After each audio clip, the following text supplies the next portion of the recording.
It's Tuesday, January 28, 2025. I'm Albert Mohler, and this is The Briefing, a daily analysis of news and events from a Christian worldview. It's often referred to as the binary, and that is the fact that human beings tend to line up into discernible lines. You can call them what you want. You can call it Democratic and Republican. You can call it liberal and conservative. You just go down the line. And the interesting thing is that so many people end up on opposing sides of different issues. So what's the explanation? The explanation is that even though modern people have so many different positions, we have to take so many different positions, we have to say yes or no to so many different issues, but the underlying reality is that even as these issues are different, the basic divergence is at a far deeper level. It's at the level of presuppositions. It's at the level of worldview. So when we talk about the Christian worldview, we need to understand that Christians in times past didn't have to have the same kind of conversation. That's because through many centuries in Western civilization, the Christian worldview was the only available worldview. So you weren't looking at a binary in which you had a Christian worldview opposed to some other worldview. In most cases now, it is the modern secular materialistic worldview. And so you look at the reality and you say, here's an issue, LGBTQ. Now, admittedly, that's a number of issues, but let's just say it's one issue for a moment, LGBTQ. Are you for the LGBTQ revolution? Are you against it? Then change to the issue of abortion. Are you pro-abortion or are you pro-life? Let's shift to another position. What can be the definition of marriage? Is it just merely, essentially, always the union of a man and a woman? Or can it be any number of other permutations or arrangements? The interesting thing is that as you look at these kinds of questions, people tend not to cross the lines. They tend to be both pro-abortion and pro-LGBTQ, to take just two examples. They tend to be predictable on these issues, and the reason Christians understand is because the real commitment is deeper than the issue.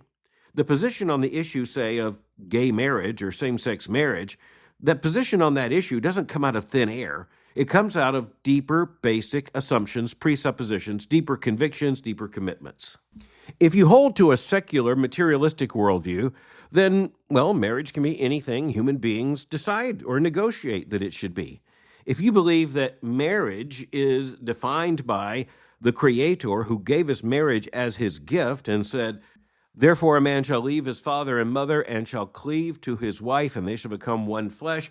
And then to the man and the woman now united in marriage, he said, be fruitful and multiply and fill the earth. You either believe that marriage is a human creation and thus subject to endless human experimentation, redefinition, innovation, or you believe that it is a divine institution given to humanity as a gift, defined not by the creature, but by the Creator. But there are other issues in which, frankly, you have secondary and tertiary or third level issues that tend to come back to the same root. So it is predictable. If you hold to, I would say, a pro-abortion position, then I can pretty much predict where you're going to be on the LGBTQ issues. And there are other issues that are probably equally predictable. But there's some other issues that might not be quite as predictable.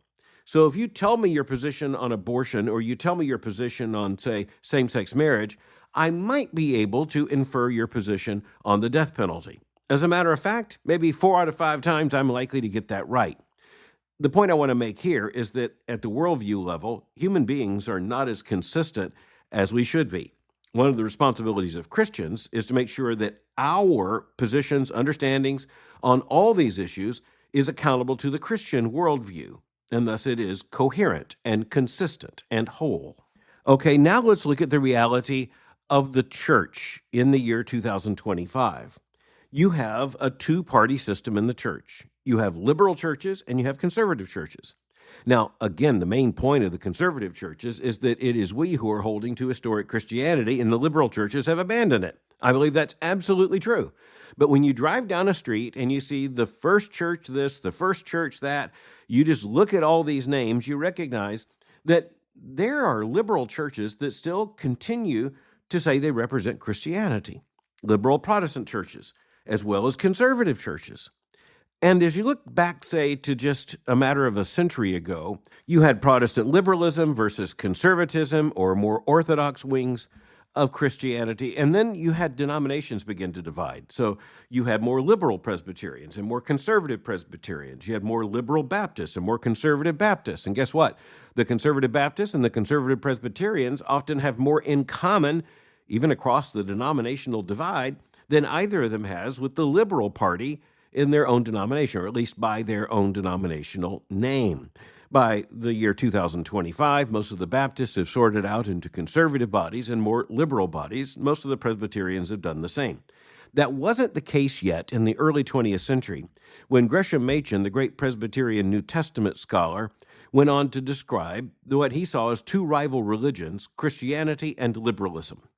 But now you see that on a number of issues, that divide that Machen recognized back a century ago, it shows up in some interesting ways. And even in a highly secularized age, the major media can't get away from the fact that there is disagreement among churches over some very important frontline moral issues. So, yesterday's edition of USA Today, a major article. Here's the headline: Execution Divides Religion for Churches. The subhead: Murder of Texas Pastor Sparks Support. Well, support for whom? Well, as James Powell, the reporter on the story, tells us, quote, ecclesiastical lines have been drawn over the fate of Texas death row inmate Steven Nelson, with one church saying his sentence for killing its pastor is justified, and another clergyman saying the state violates a foundational principle of Christianity. Okay, wait just a minute. So that's an interesting lead. That's referred to as the first paragraph in a news story. Historically, the lead. What's the lead here? Christianity is divided between those who are pro-death penalty and those who are anti-death penalty. And that is certainly classically revealed in this case, in which the murderer of an evangelical pastor has been sentenced to death. But notice something else. In this lead paragraph, we are told, with one church saying his sentence for killing its pastor is justified, and another clergyman saying the state violates a foundational principle of Christianity. So you have a church on the one hand set against a clergyman on the other hand. And that's just the way the press sometimes plays the game. But there is a divide within institutional Christianity over the question of the death penalty. Again, evangelicals tend to be in overwhelming agreement. And liberal denominations opposed to the death penalty tend to be in just about universal agreement.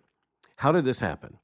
Well, if you go back to even, say, the early decades of the 20th century, just about all major Christian denominations are in favor of the death penalty. Why? Well, to say that it has incredibly powerful scriptural support. For one thing, in the covenant made with Noah in Genesis chapter 9, it is not only presented as a legal option for human beings when it comes to the murder of another human being, it is actually ordered by God because of the sanctity of that human life and the assault upon not only the creature, but the creator in attempting to destroy an image bearer. So, according to Genesis 9, it's not really an open question as to whether a rightly ordered society would have the death penalty. But you'll notice not just for any crime, but for the specific crime of deliberate intentional homicide. In the New Testament, you have an emphatic statement made by the Apostle Paul in Romans chapter 13, when speaking of the emperor, he makes very clear that the state, the government, does not hold the power of the sword in vain. The power of the sword referring to legal prosecution in a general sense, but capital punishment in a specific sense. So it is recognized as a legitimate, indeed necessary demonstration of proper justice. Again, let's note, not for just any crime, and frankly, in some periods of human history, capital punishment has been far too widely applied, far beyond the biblical logic. But the biblical logic does make very clear that intentional homicide is set apart from other crimes, as I said in Genesis chapter 9, in the covenant that God gave through Noah. In the case covered in this USA Today story yesterday, we're really talking about a very brutal, intentional murder. The murder of an evangelical pastor in a church, and further, not just the murder of the pastor. Other crimes were committed. Other people were involved. The man arrested for the crime, eventually convicted of the crime, and sentenced to death for the crime, is Steven Nelson. The argument being made by the anti-death penalty advocates here is not that he didn't do the crime, but basically that no one should ever receive the death penalty. Now, here's something very interesting. I pointed to the contradiction of the fact that when former President Joe Biden, in the last days of his administration, offered clemency to most of the prisoners on death row in the federal system. I disagree with that action, but I also want to point to his hypocrisy. He did not grant clemency to all. He said he was against the death penalty, but he left some of those death sentences intact. Why? Because they were notorious cases, such as the Boston Marathon bomber, others. In other words, they weren't politically plausible. That tells us this wasn't a serious moral argument. But those who oppose the death penalty, in some cases, are making a serious moral argument. But we just need to note that they are arguing sometimes because they say the death penalty has been wrongly applied. And we come back and say, we want to make certain the death penalty is rightly applied. But then they come back and they're opposed to the death penalty as an idea, as a concept. They're opposed to it in principle. And that's where I believe, established on a biblical worldview, we can't be against what the Bible, through the Noahic covenant, commands. But in reality, I'm not even bringing this up primarily over the issue of the death penalty, but over the issue of the fact that even when you have a secular newspaper like USA Today in a supposedly secular age, the headline is Execution Divides Religion for Churches. And thus, USA Today recognizes this isn't just a legal argument. It's not just a cultural or social argument. It's a theological argument. And I just want to point out that those churches in the main, I'm not going to say this is absolute, but I'm going to argue very strongly that those churches in the main that have a more conservative view of biblical authority, a more classic view of Christian theology, they're going to be far more likely to hold to the appropriateness of the death penalty. Those who oppose the death penalty have to find some way to say, even though there are clear references to the death penalty in Scripture, they believe that humanity has to basically grow up enough that we grow too big for the death penalty. It's a humanitarian impulse, they will say, in which it simply is our current understanding that no one can do anything that is deserving of the capital sentence. Now, again, I want to point out that former President Biden said that he doesn't believe the death penalty should be applied, but he didn't commute all the sentences of the federal prisoners on death row. That's because it wasn't politically plausible. Now, let me just point to the logical thinking here, the worldview thinking here. If the death penalty is appropriate in any case, it is not categorically wrong. And this is where most people in society, they're asked the question about the death penalty. Oddly enough, they may have a strong opinion, yes or no. They may be somewhere in kind of a mushy, undecided middle. But when you get to specific cases with specific crimes, belief or confidence, support for the death penalty goes up fast. Okay, what are the theological issues behind the death penalty? Where, as I said, the number one issue, theological issue behind the death penalty is human beings made in the image of God. Thus, an assault upon the image bearer is an assault upon the one whose image is born. So it's a direct assault upon the Creator when you seek to destroy the human creature made in God's image. It's a bit different when you talk about animals. They're God's creatures, but they're not made in His image. Human beings are made in God's image. Thus, the Noahic covenant is extremely clear in singling out homicide as a capital crime. But there are other basic theological issues behind this. And as I mentioned, one of the first and foremost is biblical authority.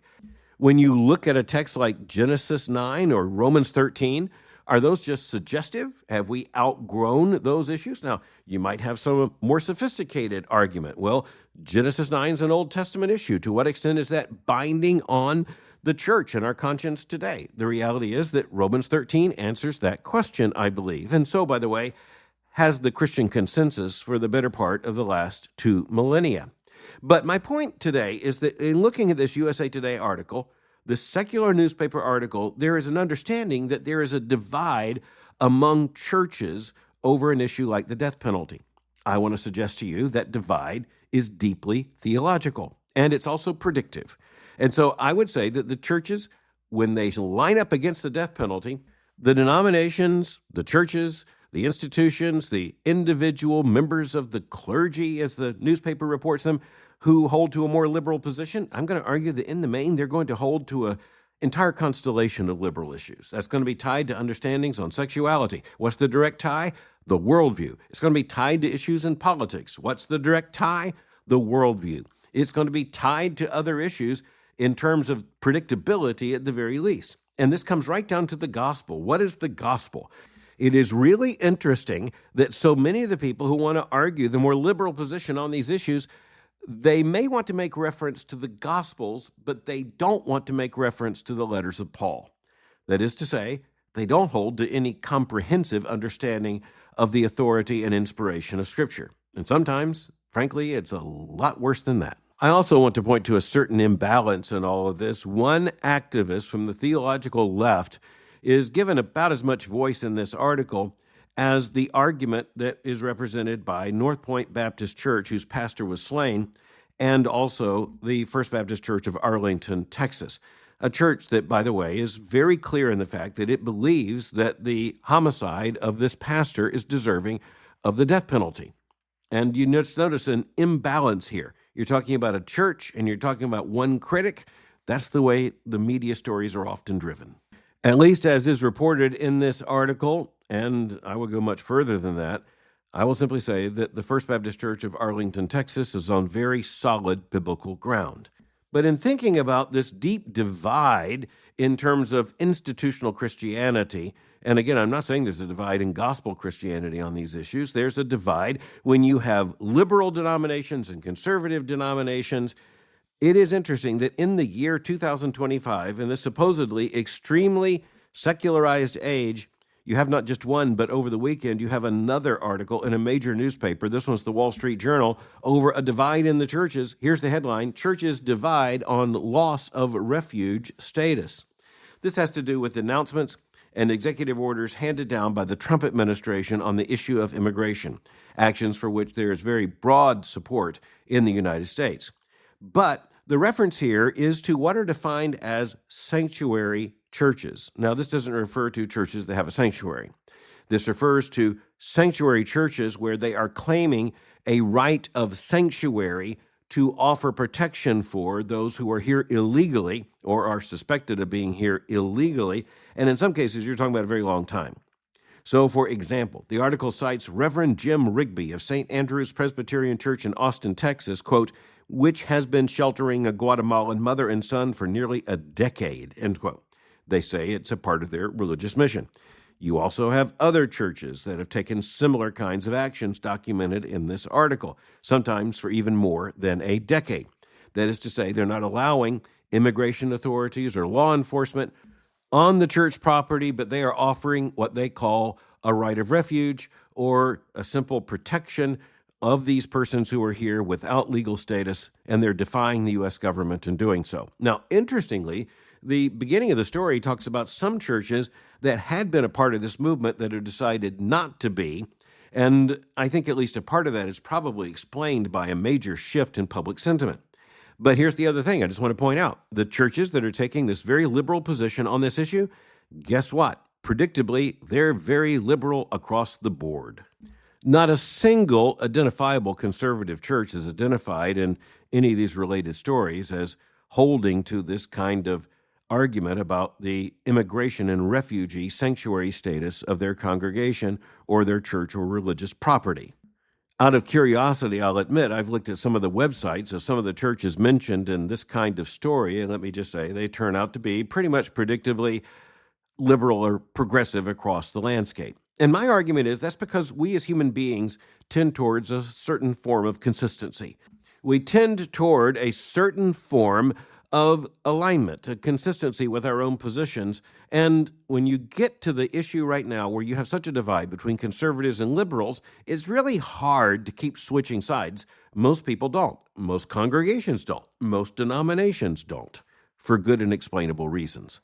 This is where we also come to understand that biblical teachings coming with biblical authority come with a requirement on conservative churches that accept and celebrate biblical authority that liberal churches and denominations don't have. If you see Christianity as something that's constantly evolving, as the gospel is something that needs to be constantly updated, the ethical teachings of the church need to be updated from the old prescriptive, binding, restrictive commandments of the Bible. If that's your view, then Christianity is a constantly evolving project.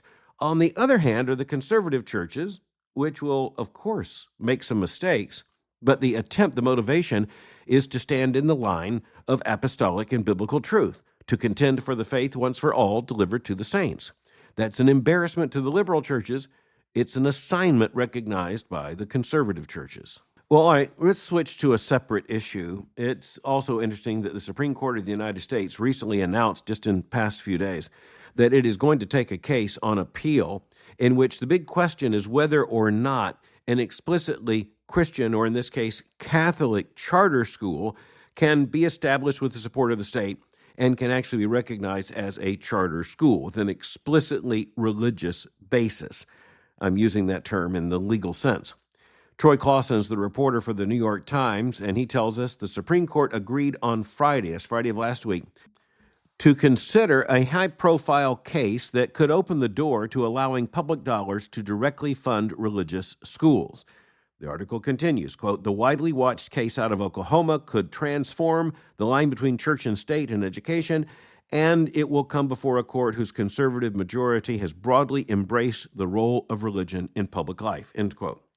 So what we're looking at here is that an organized charter school was put in place in Oklahoma with an explicitly Catholic identity. Now, the idea of a charter school is that even though it is funded with public funds and in many cases can meet in a public building, it is organized around a comprehensive approach to education with a lot of separate control. It's outside the normal control and curriculum of a school district. It operates on the basis of a charter.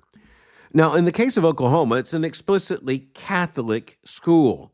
It could be an explicitly Protestant or evangelical school. It could be an explicitly Jewish school.